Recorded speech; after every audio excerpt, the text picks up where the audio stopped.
Yeah, same as last time. Yeah. All right. Good afternoon. Welcome to Tech on the Rocks by Mid-Atlantic Technology Professionals. I am Trevor Miller, founder and CEO, and with me is. Hope Strome, business manager. And today we're talking about email scams, scam emails. Season 2, Episode 4 of Tech on the Rocks. And it's up there live. So, email is one of the most common ways cyber criminals try and trick us. And scams are getting smarter every day. From fake invoices to urgent account alerts, it takes one click to put your personal or business data at risk. Today on Tech on the Rocks, we're breaking down how to spot a scam, what to do if you slip up, and the best habits to keep your inbox safe. So the question is, do we start with a question or start with a drink? What are we feeling, Miss Hope, this morning? We always start with a drink, so I think we should continue with. Well, if we always start with a drink, then we should start with a drink. Yeah, start with a drink. Then the question is, whose drink do we start with? Well, I did mine first last time, so why don't you do yours? Why don't I do mine? All right, we're going a little fancy today. Going to do a lemon drop martini, and shout out to Elizabeth Bentz for encouraging me to learn how to do martinis. So, Who's Elizabeth Bentz? Elizabeth Bentz is a friend of mine and a friend of my wife's, and is the former supervisor of my wife. Oh. And we need to get tongs for this. For the ice. It came with this.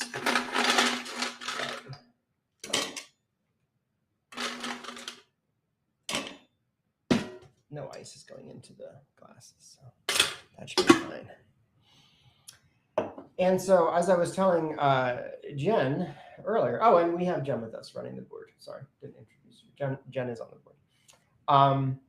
So when you're out with your buds, right, or you're at a bachelor party or whatever, you all do shots, right? Let's do shots.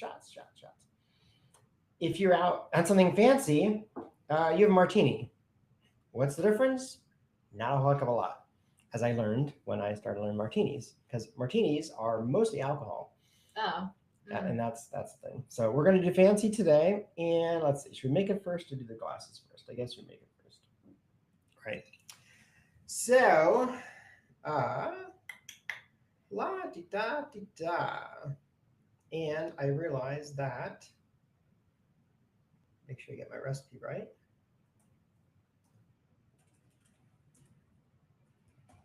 Do you have the recipe? Is it going to show on the screen? It's going to show on the screen, but not on my screen.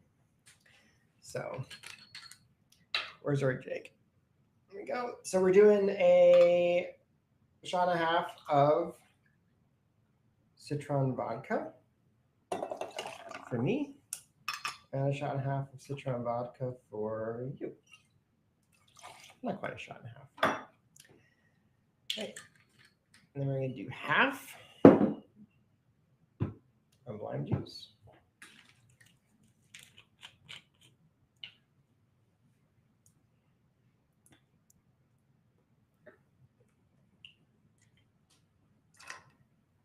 And one for me, one for you.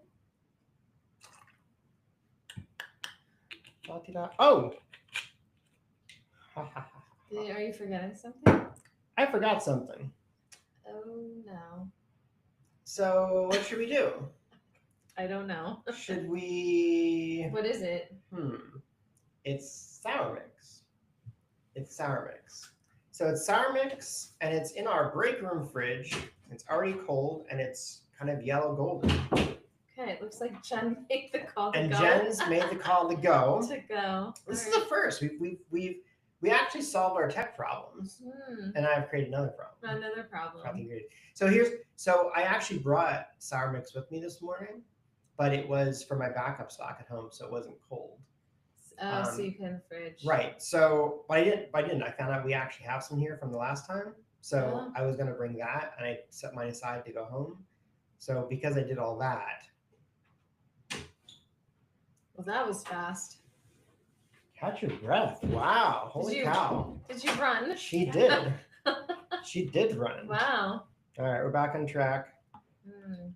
I guess that's a note to each other that Double while check. we're sitting here, we should double check all the ingredients so that we have We should them. have a checklist. So we're doing 1 ounce of sour mix. Is it shaken we're or gonna- stirred? It is shaken. And then we're gonna rim these glasses. Move your Oh, we're gonna hold on. bottles away so we can see your fancy rimming here. Perfect, thank you. Okay.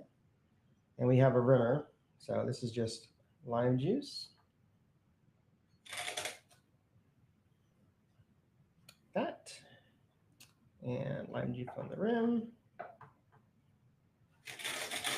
Is it sugar or salt? This is sugar. Okay. And let me see if we can not make a mess.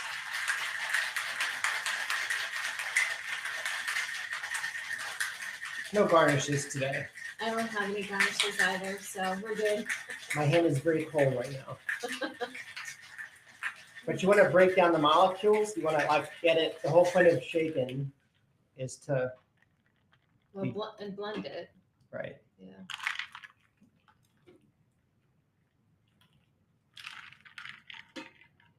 And you get some air into it. Shaken does stuff to it versus stirring. Okay. Isn't They're not even. the lemon drop something you like from Melt? Isn't that Maybe. the drink There is one there that's like that. that's similar? So I'm going to put this close to you and then Okay. not hand it to you. When you're handing over martinis, always set them and don't try and hand them. So cheers. Cheers. On the bottom. Oh, well.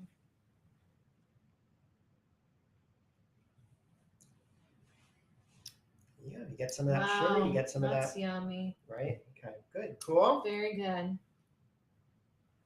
And the garnish here really doesn't do much No. from What, the flavor perspective in the martini. what would you have put? Just a little lemon? It's supposed to be a lemon rind. Oh, okay. So it's supposed to be not a whole Mhm. slice or whatever. You're supposed to just peel off some zest. Zest. Oh, very tasty. Thank you. It's fancy with the sugar rimming. Mm-hmm. And I put way too much sugar in my rimming set. That's okay. Sugar's cheap. In your set? What do you mean? Well, in the rim set, there's Oh. I put enough sugar in there probably to make 10 of these. Well, you're set for later then. But like this doesn't taste like a shot. No. But it mostly is. Yeah. It's like 60%, 70% alcohol. Mm. And that's the beauty. Like that's what makes a good martini. And that's what makes it hard to make a good martini is because it is so strong. When we go out on business lunches, sometimes we talk about, or I talk about cocktails being harsh. It doesn't actually mean they're strong. A good cocktail should taste, it should be a tasty drink. Yes. It shouldn't taste like you're drinking whiskey or vodka, or it shouldn't ever No. taste like alcohol. And because martinis, the alcohol content is so high, it makes it a challenge to get there, right? So you can get equally strong things. The sour mix is a very strong mixer, and it mitigates the alcohol, and then your sugar on the rim as you're drinking it makes it palatable. Mm. And Jen does not get one today. No. Sorry, because we only have 2 martini glasses. Well, also last time. And she's And taking, well. she's taking a break. For those out there, if you're allergic to beer, ginger beer is beer, even though it's not alcoholic. We learned that. Don't The ask hard us. way. Don't ask. Yeah, the hard way. But The don't hard ask. way. No more details than that. No more details Yeah. than that. All right. So let's start the tech portion of this. Although the drinking portion is maybe more Still appealing equally. today. Yes, I know. It's important. Yeah.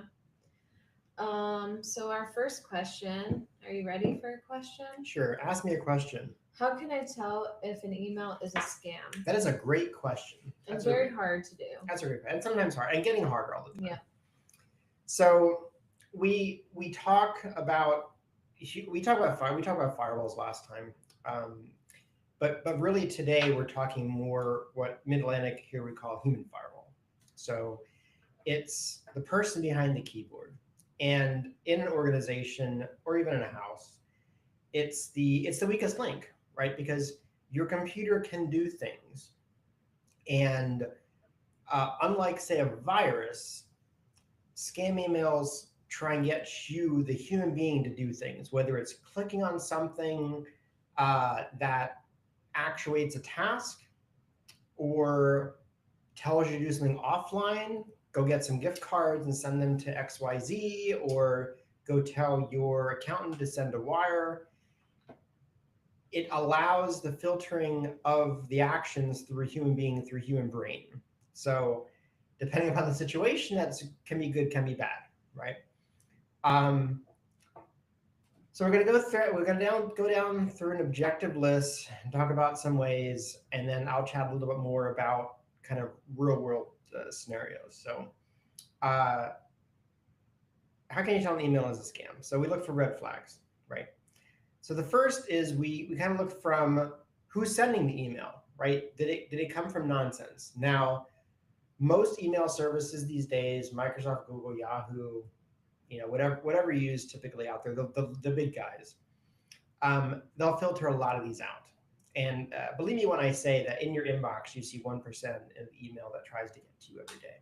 Like the amount of email that gets filtered out would make your head spin if you could literally lift all the filters, right? So uh, the first is where it's coming from, like who sent you the email, right? And is it spelled right?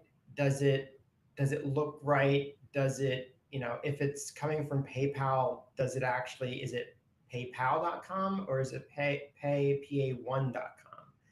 Or does it say a name and that doesn't match the email address? So like around here, I'm trevor.miller@m-atp.com.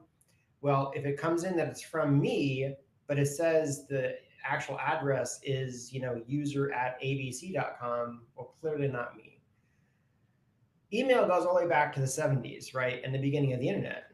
So when they first created it, they mirrored real world mail. Well, if you send a letter in the mail, your return address can be anything. You can be Santa Claus at North Pole, and you can stick that on there, and the mail service does not care. It's only for information. And the same with an email. I could send you an email from santa.claus@northpole.com. I don't need to have that address. I don't need to own the domain. I can send that to you. Maybe it gets to your inbox, maybe it doesn't. But know that the return address that gets sent is solely up to the sending architecture, and it doesn't need to qualify. So when you get an email, before you take the email seriously, look at where it came from, and don't look at the actual name, look at the actual address. The second thing is urgent or threatening language that doesn't match the situation.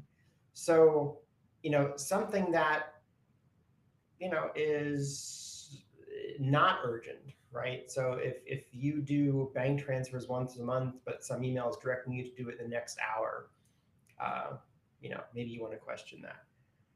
Unexpected attachment or links. So weird stuff. Do you get stuff from your IT provider with lots of attachments, or are you in the habit of getting things from your insurance company or your credit cards with lots of attachments? Usually the answer is no. Now, what's in those attachments? Usually they're what's called a code snippet. They're parts of code, parts of an application that can run under things your computer already has, like Google Chrome, like Outlook, even stuff in his Oculus is like a PDF or a Word doc can have active code in it, active instructions that tell your computer to do something. There's various tools. Mid-Atlantic uses a tool called Threat Locker. And one of the things it does is it makes applications, and I'm jumping ahead, but it makes applications only do what you would expect them to do. Adobe Reader should just open PDFs. It shouldn't encrypt your files. Mm-hmm. Can it encrypt your files? Yes. Should it? No. And fourth, generic greetings like dear customer. So, if one of my staff is sending me an email, they wouldn't put like, dear boss, or, CEO of Mid-Atlantic, or, this whole thing, as far as how to find a scam, is you need to wash it through what is normal, expected, and reasonable, right? Mm-hmm. apply some logic to it. And if it doesn't pass the smell test, then you go analog. You go like walk down the hall to someone that pick up your telephone, punch in their number, say, "Hey, Did you I send got me this weird email from Yeah. you," right? And if you have multiple red flags, like if it's just if it's complete and utter nonsense, it's just delete it. And if it's really valid, they'll send it again. Mhm. And Microsoft, Google, the big players, sometimes, and the spam filters have been using AI for a decade or more. They're what's called black boxes because they don't publish how they filter stuff out. But when stuff leaks through, usually they put the kibosh on it pretty quick. But pretty quick, they can get through a couple million emails to various people before they close the door on that. Right. So there's usually not something so important that you can delete it, and who's ever sending it, if it's valid and real, they won't they won't resend it or call you on the phone to be like, hey, So the bottom line is, how can you tell an email is a scam? Did you expect it? Does it make sense? Does it make sense? Right? Should you get this in? Should the IRS be telling you to go buy Apple gift cards? No. I mean, does EasyPass send you texts? No. Like, and there's an app, there's a website. Like, go. If something's telling you that you have a credit card fee due, pull out your credit card, call them on the back, and ask them. Right? And urgency is always a big. If it's got to be done right away, nothing has to be done right away, right? Nothing has to be done right away. But go to the source, right? And if anything ever feels off, don't click the stuff in the email, right? Go on if it's an urgent message from your bank, go. Close the email, open your browser, log into your bank site, the login you know and trust, or on your phone that you know and trust, and see, are there any messages pending? No? Okay, well, this didn't come from there. Mm-hmm. Worst case scenario, call them up. Everybody's got a customer service line. Are there any important messages for me? Did someone try and reach out to me? No, they didn't, right? Do you want me to review the last few transactions in your account? Yes, please. Right. So, especially if it has to do with money, anything having to do with money, question, right? Mm-hmm. So that's how we tell an email is a scam. Right? And what else do we offer? What else do we offer? From a business perspective? Yeah, if an email is a scam, oh, right. So yeah, as a kind of a public service. So yeah. info@m-adp.com. So it's info@mary-alpha-tango-paul.com. It's our main address. If you ever have a question about anything,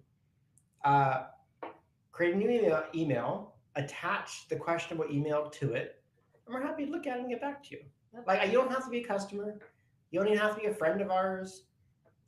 You can run another IT company. That's fine too, right? You can help out, peer assist, right? Sure. And we'll look at it and evaluate it for you, and we'll give you next steps. Right? Okay. We'll tell you who to call. We'll tell you what to do with it.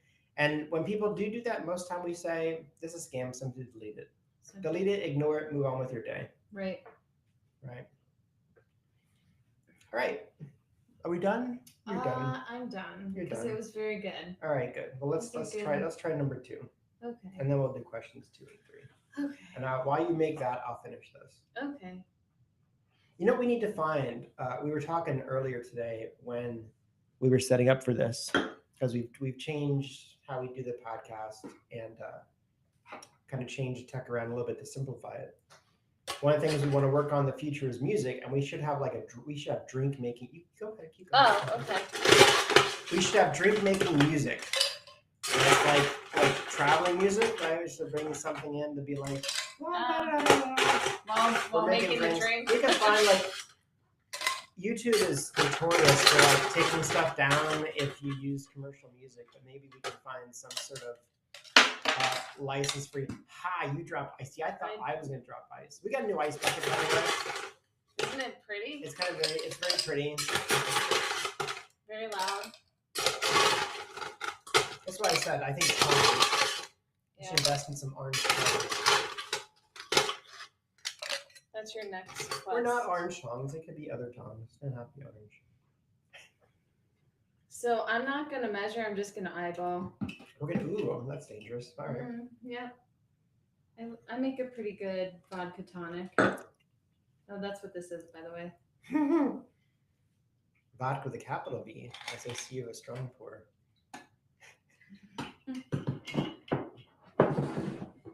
Oh shoot, Jen, can you pass me the stirrers?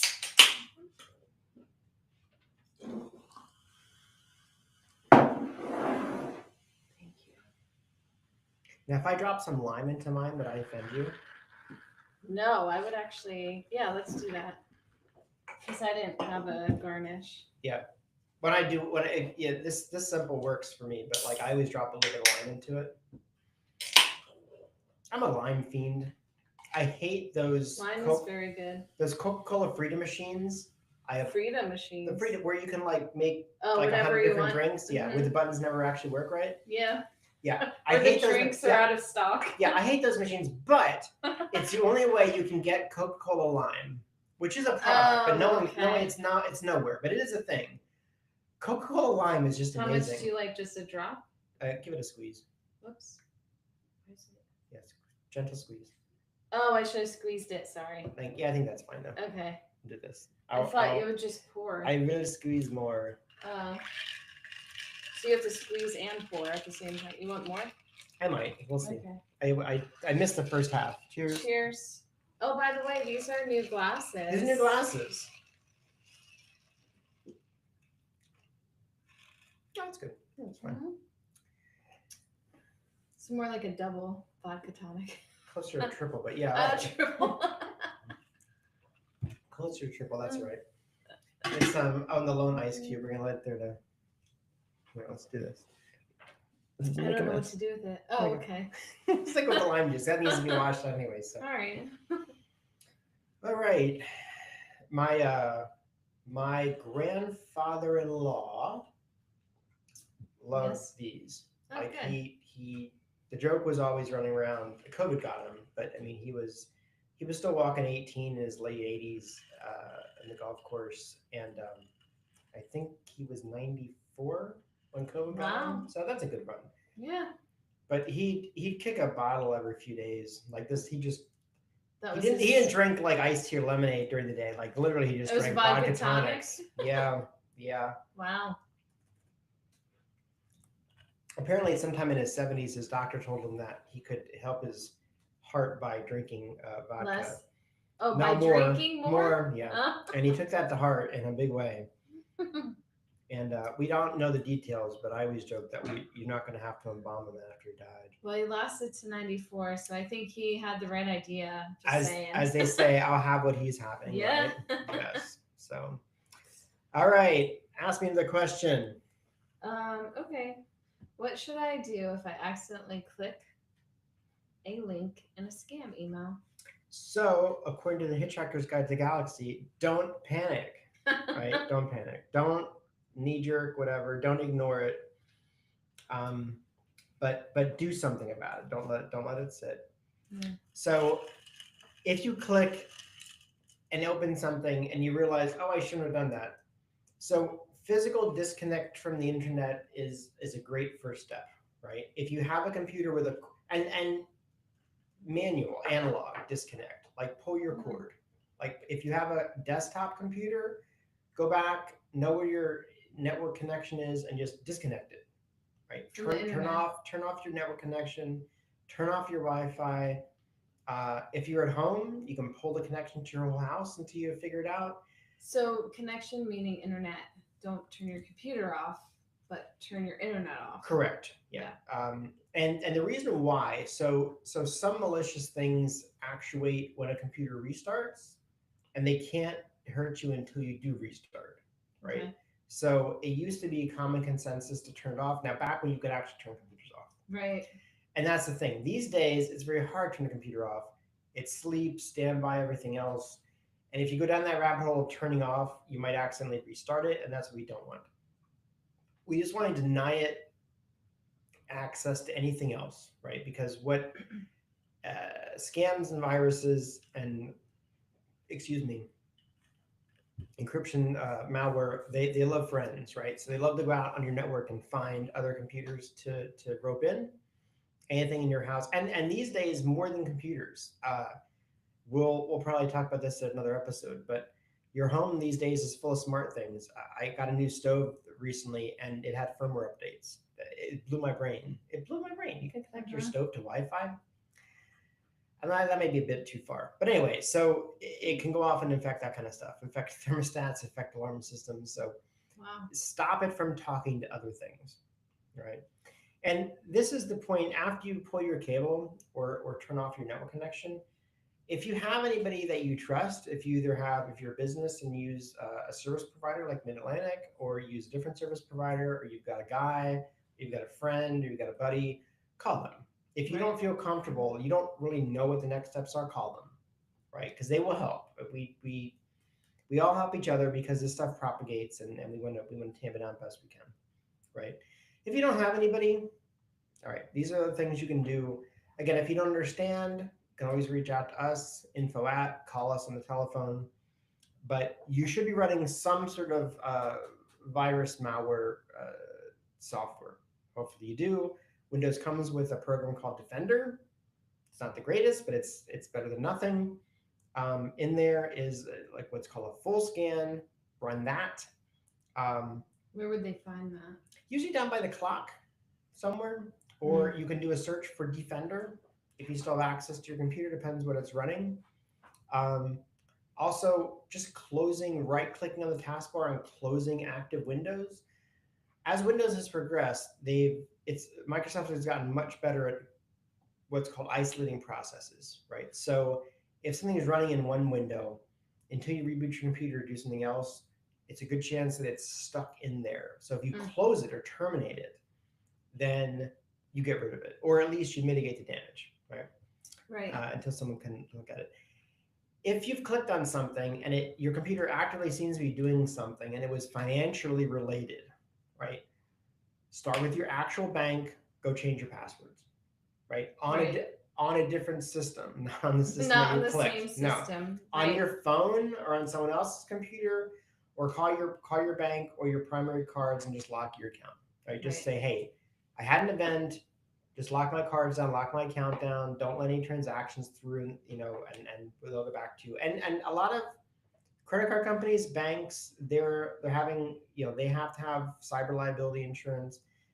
They have folks on retainer, they have folks on staff that can help you through it and give you some direction, right? Um,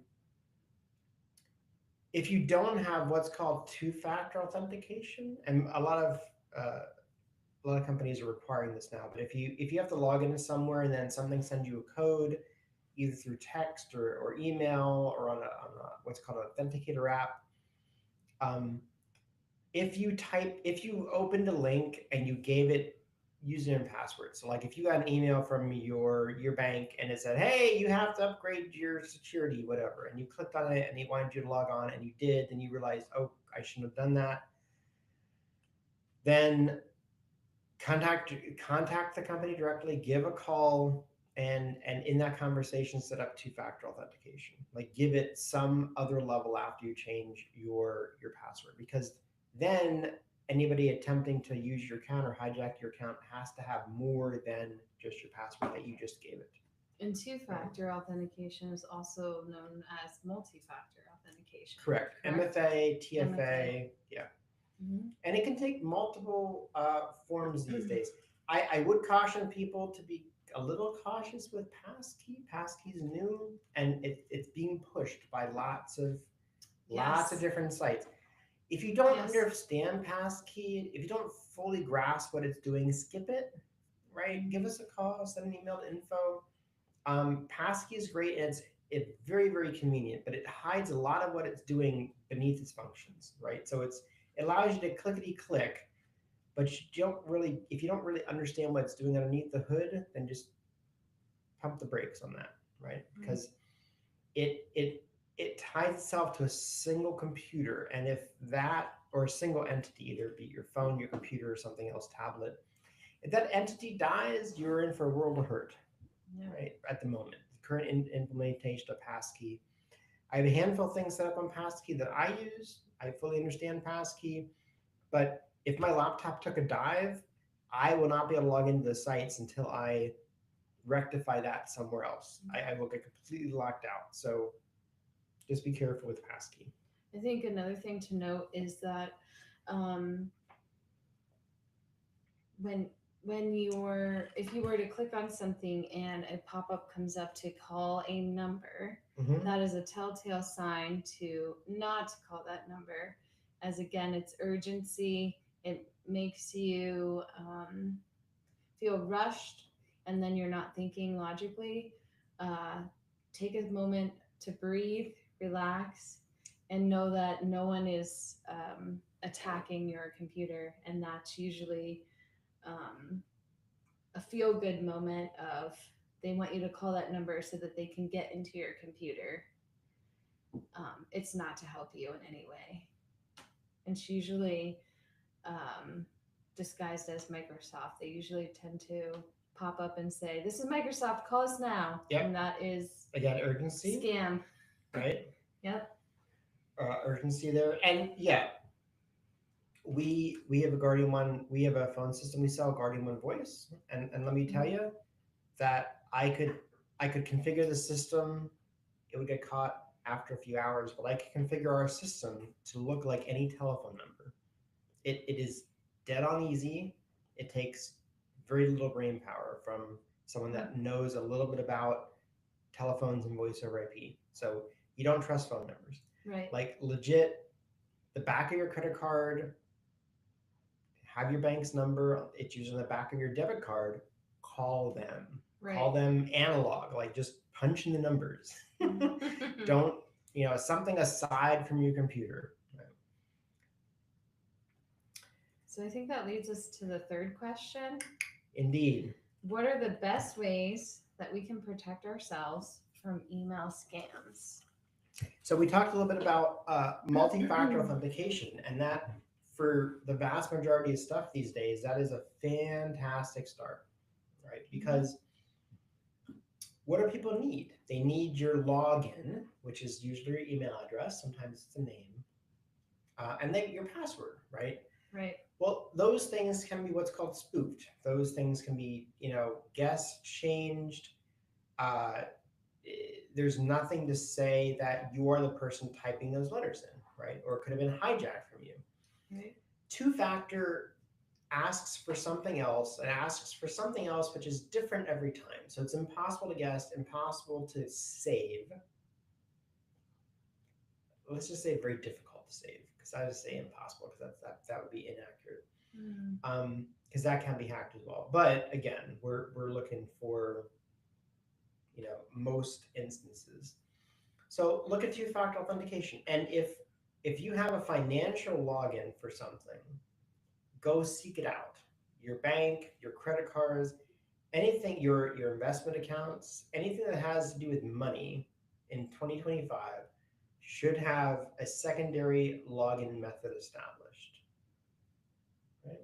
Right? It's important, right? And as a little aside, it doesn't really have anything to do with scam email, but can I insert an aside? Of course. If you're buying stuff online, use a credit card, because it's not your money, right? If you use a debit card, it is your money, and if you get scammed, it's already gone. It's already gone. And you can claw it back, but it can be difficult. It's very difficult. If you're using Chase's money, right, or Amex. Capital One's or American Express's money, right, they will get it back, right? They have ways they will claw it back because it's theirs.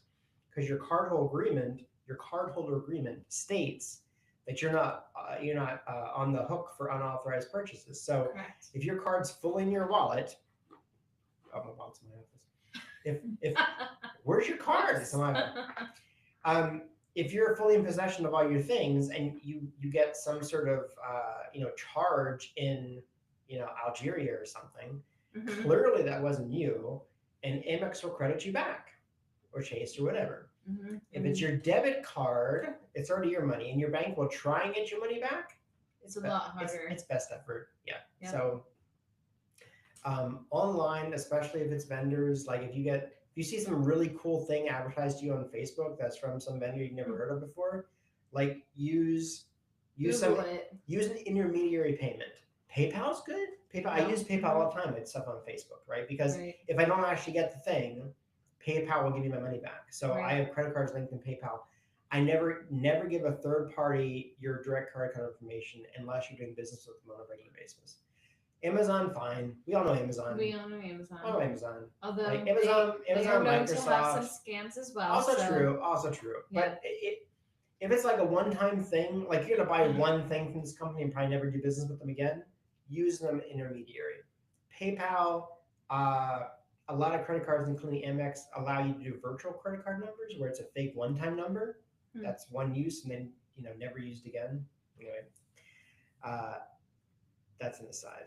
So anyway, so back to best way to protect myself: two-factor authentication, some sort of something besides a password.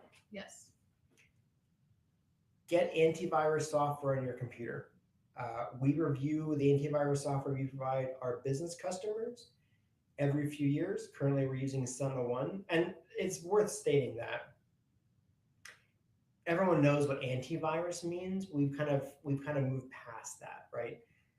What we include for our business customers, SentinelOne, is what's called an MDR or EDR, managed detection and response. So it's more than just antivirus, which simply says something bad happened, do something about it. Right. Right. That's not helpful anymore these days. And it used to be you clicked on a virus and you got all these pop-ups and your desktop went wild. Today, that sort of malware isn't useful to the people writing it. Like this, you don't want to be detected. You want to sit underneath and like mine cryptocurrency or keylog, watch for financial passwords and send them off somewhere. So you need something that is watching your back on your computer. Like I said, we use SentinelOne. It works very well. We use SentinelOne in combination with an application called ThreatLocker, which is a whitelisting application. And what that means is we define not only what applications are allowed to run on a computer, but what those applications are to do. I mentioned earlier that you can make Adobe encrypt files. Should Adobe encrypt files? Most of the time, no. No. What should it do? Open PDFs, print PDFs, edit PDFs. That's about it. That's about it. Yeah. Yep. You can make these applications do lots of stuff. And if you're doing custom coding, that's great. But the vast majority of us are not doing that. So what ThreatLocker does when properly configured is it makes these applications only do what you'd expect them to do. Be very skeptical of anything having to do with money that you're not expecting, right? And this kind of goes beyond, hey, CEO, do this wire. One popular scam is actually not even in email. It's on the phone. So your son, daughter is stuck somewhere and needs to pay a fine to some entity, or else they're going to go to foreign jail. Well, did my son or daughter, are they traveling internationally on a regular basis? Are they in Italy right now? Like, Right. If they're upstairs in their bedroom, hang up. If they're like at school or something or on education abroad, call them. When's the last time you talked to them? Like, keep in touch with these people. Again, nothing is of urgency. So Yeah. you can always hang up on that person and slow the roll. Slow the roll. Call them. Use a password manager. And we haven't talked about password managers yet, but so passwords should really be unique amongst all your sites. Now, we say that. It's hard. It's very hard. It's hard. I mean, how many passwords do you have, rough? Overall, I don't want to answer that question because I use the same password for a lot of things. How many passwords? I mean, how many passwords do you need to log into sites? Every site needs a password. No, right, but so total, like the number of credentials, like 10? No, like I have whole gaggle. Yes, right, I have like 50. Right, and we, in what we do every day, like hundreds. Like it's just, I'm not. If I looked at how many passwords I have in my password manager, I'm sure it's a few hundred. So they say use unique passwords. We don't have the brain capacity to do that. We just don't. So use a password manager. We use Keeper here. We provide Keeper to our Guardian One customers. It's great. Now we don't have access. We certainly don't have access to anybody's passwords. We have access to the level above. So if someone gets into a state where they don't have access to their stuff or they compromise their master password, we can get them back in and reset that sort of thing. But if you use a password manager, it does two things. One, it remembers them for you, which is a great convenience. But two, when it comes time to choose a password or change a password, it's great at coming up with very long, complex passwords, right? So low-hanging fruit is always a good thing to pick.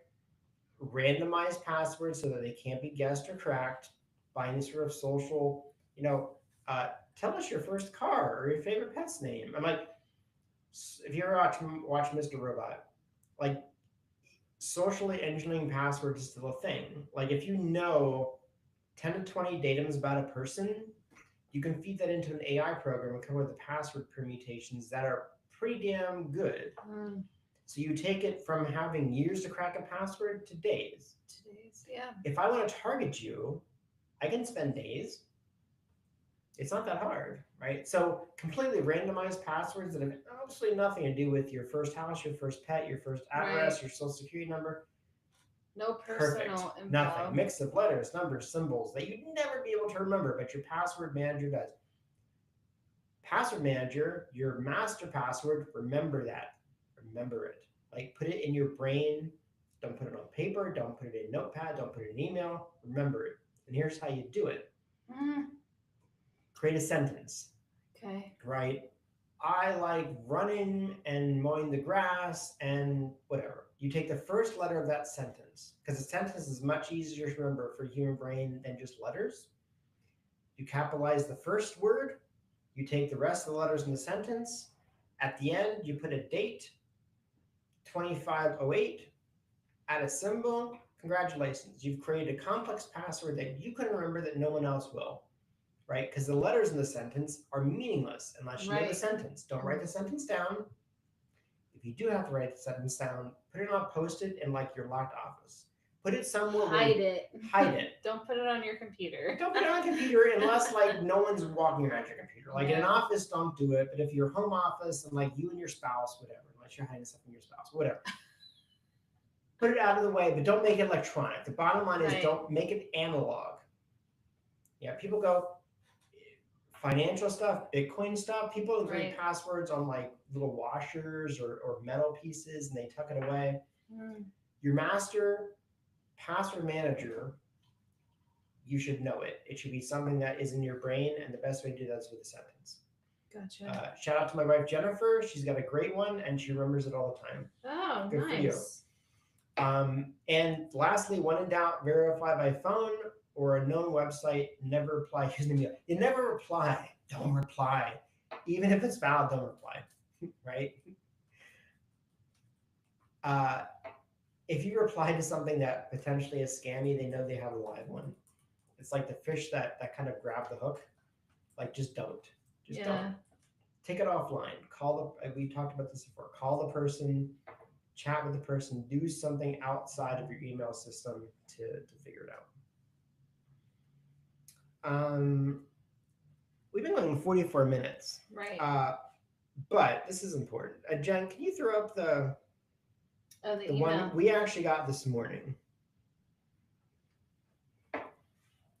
Now, we got this morning, and we've improved our tech, but not so much that I can actually see what Jen's sharing, but I do have it up on my screen. It's going to take a second. Our business manager got an email with a title of forward, which means that someone was forwarding it to her. Overdue invoice payment for Trevor Miller, which is me. Please treat as urgent. All right. So if we take our rules that we learned, we can look at a couple things. One, this is from Karen Tucker. Right? Hope, do you know Karen Tucker? Absolutely not. Right. So Karen Tucker's email address is itsupport@tscti.com. And we're treating it as urgent. So now we have 2 red flags already. So what do we do with this? Well, I deleted it before I realized, I can use this today. Timely. Oh, you received it too? No, you forwarded it to me. I fished. I clicked on a phishing email. Right, you're very well. And you received but thank you, Karen Tucker, whoever you are, for providing a timely example here. So greetings, comma, AP accounting team. Yep, can't even put my name. We're 10 people here. We don't have an AP accounting team, right? Jen is our AP accounting team, and she's an individual human being that has a name. Following Trevor Miller's request, I have sent the outstanding invoice. That's wonderful American English. This matter was addressed earlier in the correspondence below. The balance has been overdue for an extended period, and we would be grateful. Grateful is a great keyword. Everybody internationally is great. Americans are never grateful about anything. Grateful is a flag. It could be settled promptly.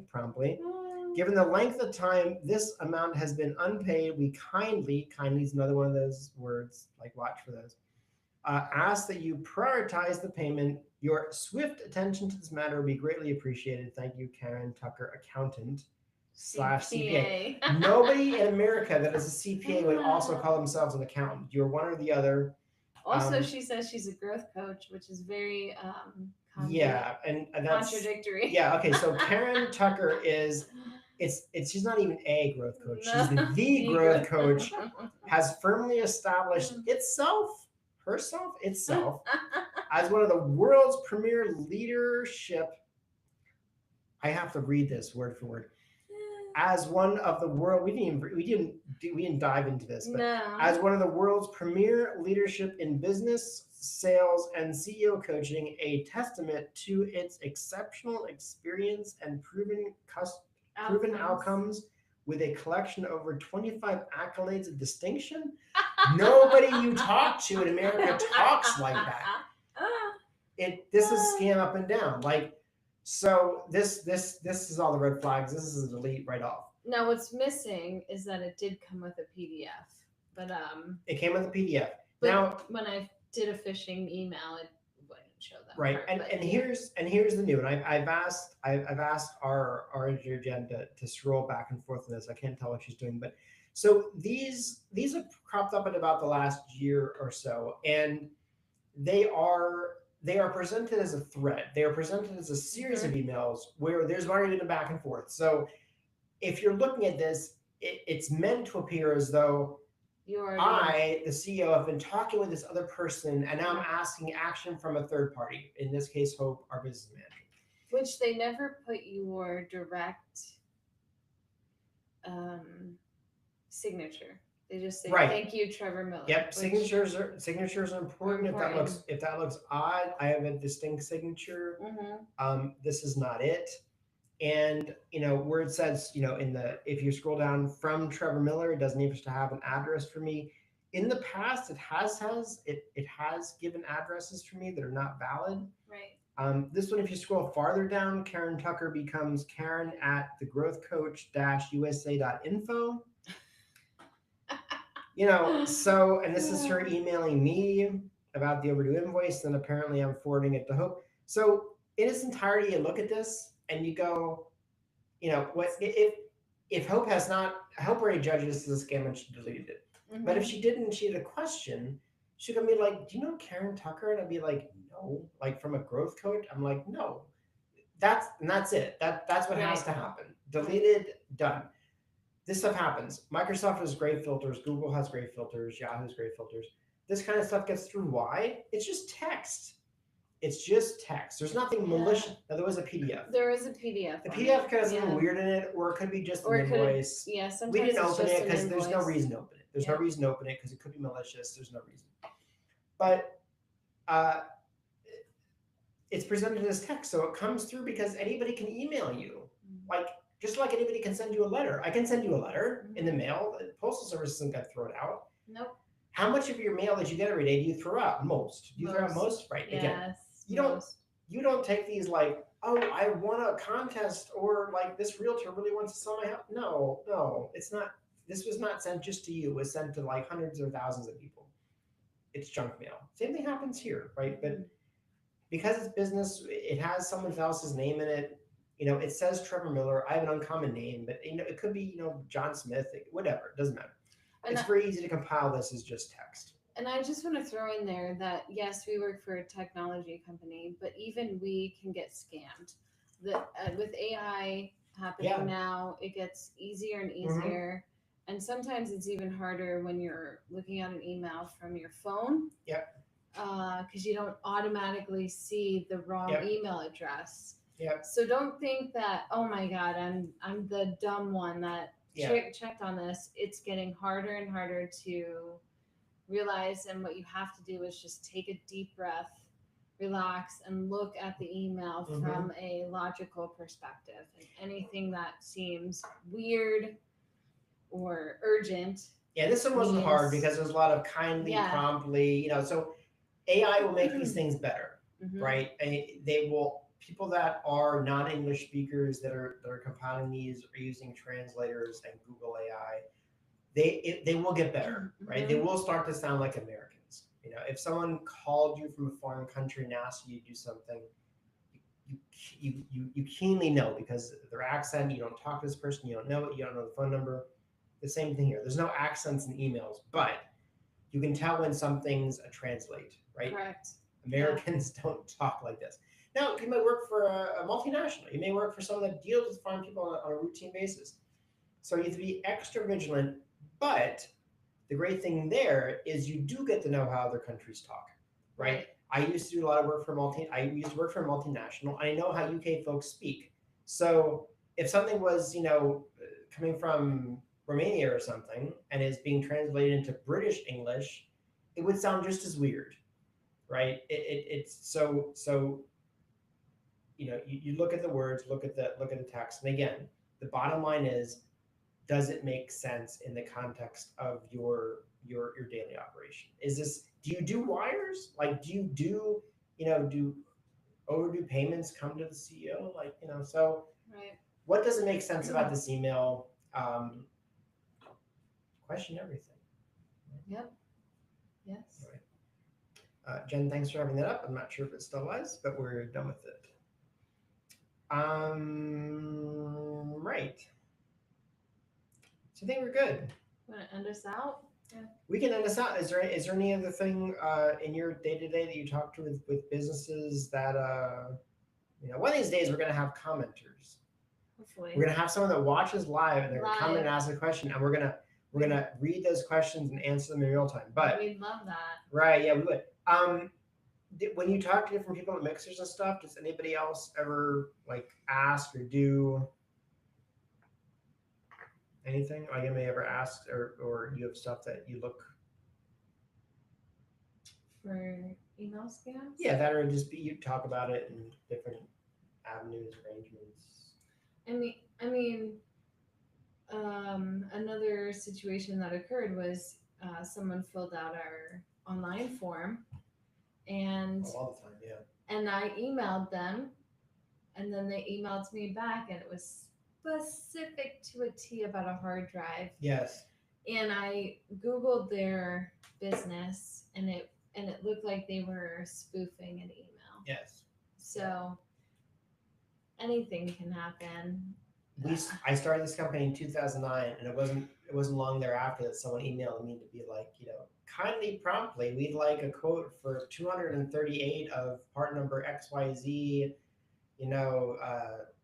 Lenovo think. No one's asking you for that. I first thought, I'm like, oh, this would be a massive awesome. sale. And then you think about it for a second, going, why me? Right. It doesn't make any sense. Bob's garage down. When I first opened, it's just me in a conversation. It's like Bob's, garage down the street might want a computer, but no large institution is reaching out to someone like me for hundreds of laptops. That's ridiculous. Mm-hmm. So in a situation like that, what's going to happen is you're going to provide laptops, and you're never going to see payment. Right. So if it doesn't make sense, it needs to make sense. Emails. Correct. If you look at the emails, you've got a routine basis every day. You deal with your reply to your workflow. They all make sense. You get something that doesn't make sense, question it. Email scams aren't going away. With a little caution and a few smart habits, you can stay one step ahead. Remember, when in doubt, don't click. Verify before you trust, and protect your personal information like gold. All right? Mm-hmm. So thanks for joining us in Tech on the Rocks. Stay safe, stay sharp, and as always, keep your technology working for you, not against you. And Jen, you can take us out.